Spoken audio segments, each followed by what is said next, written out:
bien, bienvenue. Bienvenue à l'école. Vous êtes peut-être du coin, non, qui se trouvent sur le territoire, qui vient du territoire Cergy-Pontin, on va dire. Toute la famille là-bas? Super. Vous n'étiez jamais rentré dans l'école, je suppose? Si? Bah, super, comme quoi, on aime y revenir. Et vous venez d'où ailleurs? De région parisienne, peut-être? Non, il y en a qui... Pardon? Essonne? Ou d'autres? Auvergne. Auvergne, ok. Et la Bretagne? Ah, ils sont toujours là, les Bretons. Pardon? La Marne? Et donc, on a... donc on voit, c'est un peu ce que l'on a dans l'école. Vraiment, ça vient de partout. Et donc, on a cette diversité qui est vraiment caractéristique.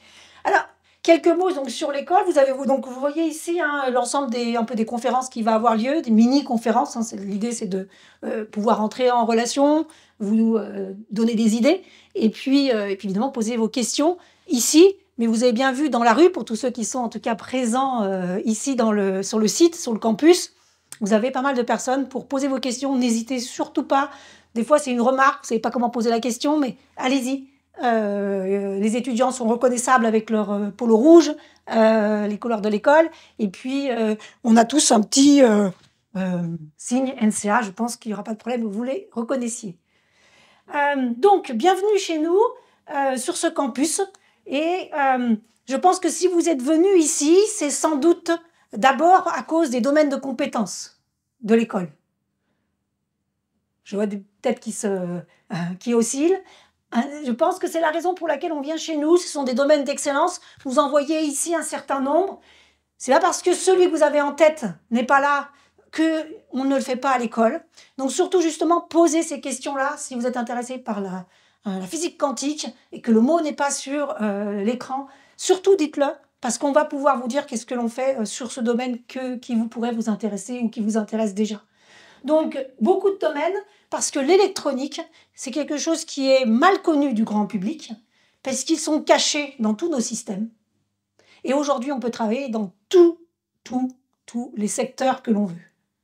Donc, on a un domaine de compétences qui est très, très vaste du côté sectoriel. Alors, évidemment, ça se situe quand même dans le grand domaine, on va dire, de la transition numérique. C'est bien pour cela que maintenant, on est dans tous les domaines, à cause de cette transition numérique. Alors, vous voyez, il y a des grands mots. Les grands mots d'aujourd'hui, c'est le big data, le machine learning, l'intelligence artificielle, la sécurité, la cybersécurité. Ce sont les grands noms qu'on voit fleurir dans tous les médias en ce moment. Mais il n'y a pas que ça, en fait, dans les systèmes. Quand je suis dans ma voiture, je ne pense pas obligatoirement d'abord à la cybersécurité ou à l'IA. Je pense aussi à ce qu'il y ait une batterie, si c'est une voiture électrique, qu'il y ait des automatisations dans ma voiture qui sont très importantes. Donc évidemment, tous les domaines de l'électronique sont bien représentés, y compris ces nouveaux domaines qui fleurissent. L'électronique, ça a commencé avec la fin de la Deuxième Guerre, où on a eu une explosion, en fait. Et donc l'école date en effet de cette période-là.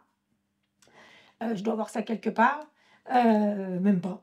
Donc je le fais à l'oral. L'école date de 1952, les diplômes de l'NCA. Et donc ces domaines, vous imaginez bien, en robotique, en cybersécurité, ce n'étaient pas des domaines où l'intelligence artificielle n'était pas des domaines à ce moment-là. Et donc l'école est née avec ce développement de l'électronique et a continué. Évidemment, toutes les spécialités, toutes les compétences sont suivies l'évolution du numérique, de l'électronique, de la communication, d'abord l'ordinateur, évidemment, le processeur, la communication, les réseaux, donc ce qu'on appelle les télécommunications, et puis aujourd'hui, eh bien, tout ce qui est autour du traitement de la donnée qui va avec. Donc on fait l'ensemble, et c'est ça l'électronique, c'est la partie matérielle, on dit le hardware en anglais, et la partie logicielle, le software en anglais. Donc le hard et le soft, on appelle ça des fois comme ça de façon abrégée, partie matérielle et la partie logicielle, qui sont reliées puisqu'il faut faire le lien entre les deux. Et c'est ça la spécialité de l'école, c'est de faire ce lien entre cette partie matérielle et logicielle. Et donc ensuite, après, on peut travailler sur la partie, j'ai envie de dire très matérielle, sur des parties matérielles logicielles, sur des parties logicielles. On a donc l'ensemble du domaine que l'on peut couvrir, je dirais contrairement à un informaticien, par exemple, qui va être sur le logiciel. Très peu sur le matériel et logiciel. Certains peuvent des fois s'y aventurer, mais certainement pas du coup sur le côté matériel. Donc voilà cet aspect-là très large.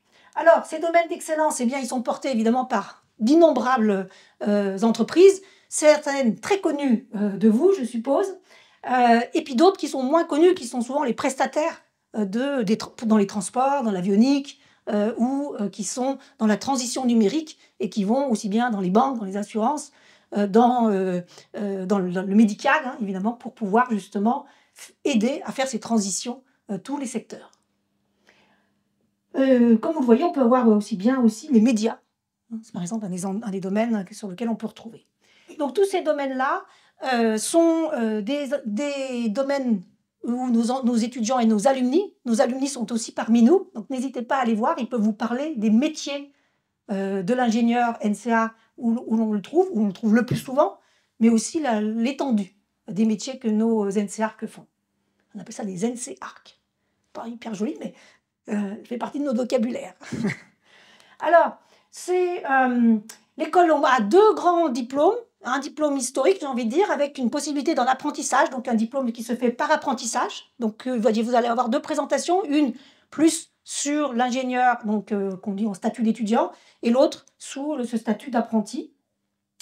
On couvre aussi un master recherche pour ceux qui veulent après faire des doubles diplômes ou se diriger plus vers de la recherche. Et puis, on a ouvert un bachelor, en fait, Human IT, qui relie, en fait, les sciences et les sciences humaines et sociales depuis septembre, qui est aussi parmi nous sur le campus.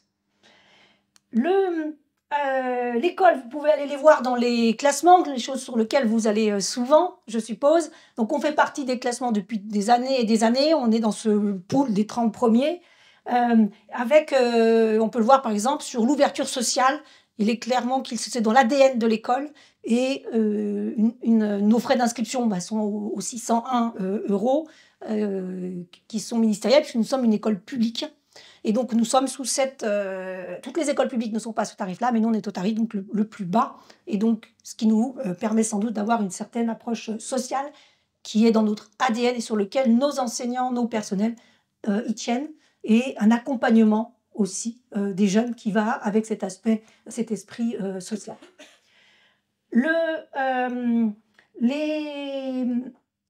Le campus, vous le connaissez, on est là, mais pour ceux qui sont à distance, Cergy-Pontoise, c'est la région parisienne, l'extrême, on va dire, de la région parisienne, ce qui nous permet d'avoir un pied à Paris quand on a envie de sortir ou qu'on veut aller à une conférence, parce qu'il y a plein de possibilités aussi de forums, de conférences, etc., où l'on peut vouloir aller sur la région parisienne, en particulier Paris, et on a un pied dans la verdure, et là, c'est vraiment très agréable, puisqu'on a un environnement avec une verdure, des possibilités de sport et à l'extérieur, j'ai envie de dire, qui est évidemment une qualité de vie qui va avec.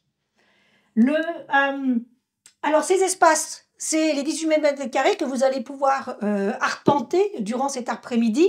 On va vous faire visiter ces différents endroits. Et ce que je vais inciter plutôt, c'est sur les espaces collaboratifs. Ici, vous êtes dans ce qu'on appelle donc les Learning Centers, nous, ça s'appelle l'Epsilon Lab. Donc, vous avez une partie bibliothèque derrière moi, mais cette partie où vous êtes, en fait, il y a des tables qu'on a enlevées, que l'on peut donc justement bouger. Les étudiants, d'ailleurs, sont libres de pouvoir les mettre où ils veulent. Et ils peuvent venir donc travailler ici de façon très libre. C'est ouvert jusqu'à assez tard le soir, 20h. On essaie de repousser encore ça jusqu'à 21h ou 22h pour pouvoir justement qu'ils puissent avoir un endroit studieux, calme, mais sur lequel on peut avoir son café, sa barre de chocolaté avec soi sans que ça puisse problème, et sur lequel on peut même travailler collaborativement dans des petites salles. On a plusieurs petites salles sur lesquelles on peut travailler à 1, 2, 3, 4, 5 ensemble avec des écrans.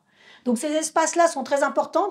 On va les compléter, ces espaces-là, par des espaces donc, de conférences, mais aussi de prototypage, puisque nous sommes une école d'électronique et que nos compétences, c'est évidemment de faire. L'ingénieur qui conçoit, c'est typiquement l'ingénieur NCA. Et donc on a des espaces pour pouvoir réaliser, fabriquer des circuits intégrés, de façon semi-professionnelle, donc pour qu'on ait un produit qui soit quasi fini et sur lequel donc, on peut justement faire ses projets et qu'ils aient une réalité physique et une mise en situation quasi professionnelle déjà à l'école. Donc ces espaces-là, on y tient beaucoup et on est en train de développer un Fab Lab qui va avec pour encore élargir cette possibilité-là. Des équipements qui sont vraiment à la pointe, et vous allez pouvoir en voir certains, des équipements qui sont partagés avec la recherche, pour vous dire combien ils peuvent être à la pointe. C'est-à-dire que des chercheurs font leur recherche dessus et sont utilisés aussi en parallèle par nos étudiants dans des projets. Et donc qui permettent justement de pouvoir familiariser avec des outils ou des équipements qui sont quand même assez spécifiques parfois. Alors, comment on rentre à l'école? Je suppose que vous le savez déjà, en tout cas pour ceux qui sont en terminale. Qui est-ce qui est Alors, qui est-ce qui vient pour le diplôme d'ingénieur d'abord? La plupart, c'est pour les diplômes d'ingénieur. Qui est-ce qui vient pour le bachelor? On n'a personne, donc je vais plutôt parler des diplômes d'ingénieur ici, un tout petit peu des bachelors, parce qu'on a aussi des personnes à distance. Mais il y aura une conférence spécifiquement sur le bachelor. Et donc, sur le diplôme d'ingénieur, nous sommes sur un diplôme qui est en 3 ans, pas en 5 ans. Donc, on entre en effet en bac plus, après, on dit un bac plus 2 ou 3, puisque aujourd'hui, c'est le niveau licence et le niveau à bac plus 3. Donc, on entre soit avec la prépa. Alors ça, c'est on va dire une majorité de nos jeunes arrivent de prépa. Comme vous pouvez le voir, c'est très varié, hein, de MP à TSI, PT, etc. Donc, on a une grande variété, une diversité. Et puis, on peut arriver par la branche des BUT aujourd'hui, qu'on est en 2e année. Dès la 2e année du BUT, on peut déjà demander pour entrer en 1re année, ou on attend la fin de son diplôme, le BUT, donc la 3e année du BUT, pour pouvoir faire une demande. Donc, les deux filières correspondent, et le concours s'appelle le concours BUT. Donc, c'est assez simple à se rappeler avec les deux entrées. On a aussi tous ceux qui viennent d'ATS. Est-ce qu'il y en a qui viennent d'ATS dans la salle? Non, personne vient de prépa ATS, donc ce sont des prépas qui se font après un BTS ou après peut-être avant ça se faisait après le DUT, donc les 2 ans, ou après un BUT, et donc sur lequel on peut aussi revenir après à l'école. Donc on a pas mal de possibilités, il y a aussi les licences, bien sûr, les masters, et puis aujourd'hui, de plus en plus, on commence à percevoir des gens qui viennent de bachelors internationaux, c'est-à-dire qu'ils ont eu leurs 3 ans, leur licence, du coup, à l'étranger.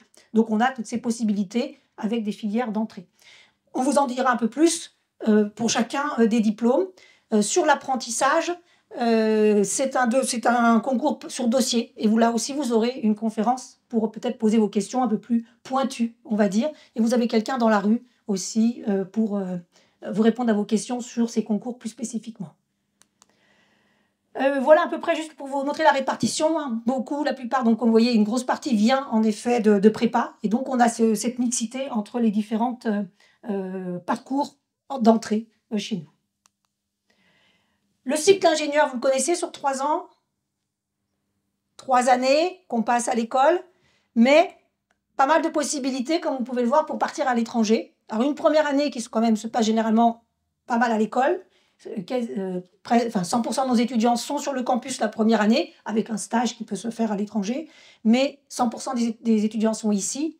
C'est qu'à partir de la 2e année, et bien sûr la 3e année, où là, on peut déjà partir un semestre en 2e année, voire toute l'année en 3e année. Donc là, on commence à avoir pas mal de mixité sur les possibilités sur la 2e et la 3e année, avec un certain nombre de stages, évidemment, si on a l'apprentissage. Il n'y a pas de stage, hein, on est en apprentissage 2 jours et demi par semaine. Alors c'est une semaine 2, une semaine 3 jours, faire 2,5 en moyenne. On est sur l'entreprise et donc il n'y a pas évidemment les stages.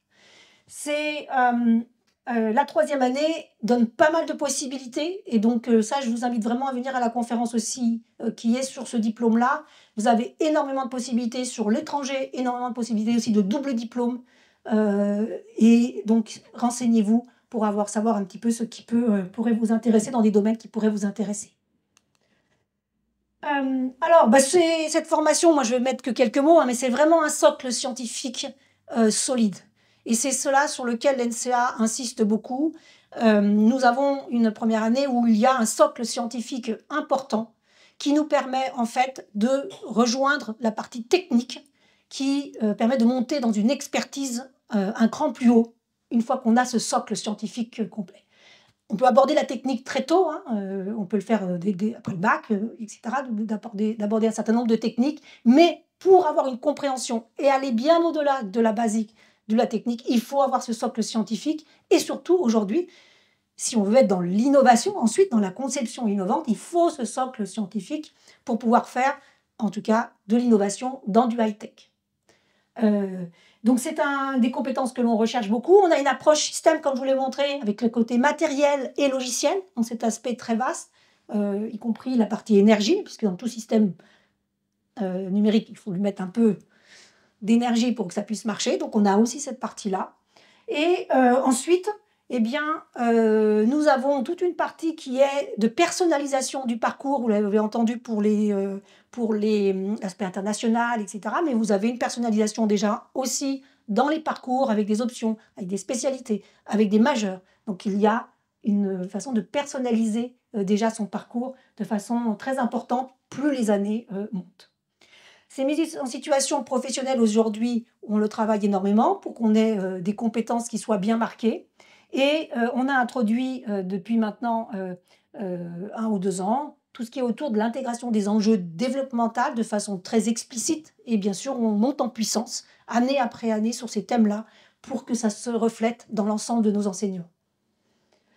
Alors, des projets. Je vous laisse aller les voir pour tous ceux qui sont là sur la rue. Vous en avez un petit exemplaire, hein, puisque tous nos étudiants sont sur des projets, donc ils ne sont pas tous là aujourd'hui, mais vous pouvez en voir un peu pour différents types de domaines. N'hésitez surtout pas à aller tester leurs projets, alors les titiller même, ça les aide eux-mêmes à pouvoir justement montrer leurs projets et les améliorer. L'expérience étudiante, c'est le dernier point sur lequel j'aimerais pouvoir insister. Au cœur vraiment de l'école, il y a cet aspect de considérer l'étudiant non pas juste quelqu'un qui vient chercher un diplôme, mais bien un étudiant, une personne qui a 20 ans, 22 ans, et qui a donc une expérience aussi étudiante qui est beaucoup plus vaste que venir s'asseoir sur un banc d'amphi ou de cours. Et donc, on a énormément développé les services d'accompagnement. Ils ont toujours été présents dans nos écoles et à l'NCA, et ils se sont énormément renforcés dans ces 5 dernières années. Vous en voyez tout un nombre ici. Vous avez donc aussi bien pour rechercher son stage que pour évidemment cette expérience à l'international qui est obligatoire quand on veut avoir un diplôme d'ingénieur, et que sur des aspects sociaux, autour de la précarité ou du bien-être, avec des supports aussi du côté psychologique ou du côté, on l'a vu avec le Covid, hein, l'expérience que l'on a pu avoir sur le Covid, donc de pouvoir être sensible à qu'est-ce que l'on peut apporter justement là, tout ce qui est autour de l'engagement étudiant, que l'on cherche à valoriser et qui est valorisé avec de l'initiative étudiante qui est de plus en plus renforcée. Donc voilà ces différents aspects que je voulais souligner. Et j'oublierai jamais la vie associative, puisque notre campus y vit et y vibre justement par nos étudiants qui sont pleins d'imagination et pleins d'initiatives et qui nous font vivre énormément d'événements. On a le TEDx samedi prochain, si vous voulez revenir, ici même à l'NCA, le TEDx NCA qui a déjà bien 5-6 ans. Donc vous avez des conférences, regardez les TEDx passés. Et donc samedi prochain, samedi après-midi, il y a le TEDx par exemple, pour vous montrer combien c'est vivant.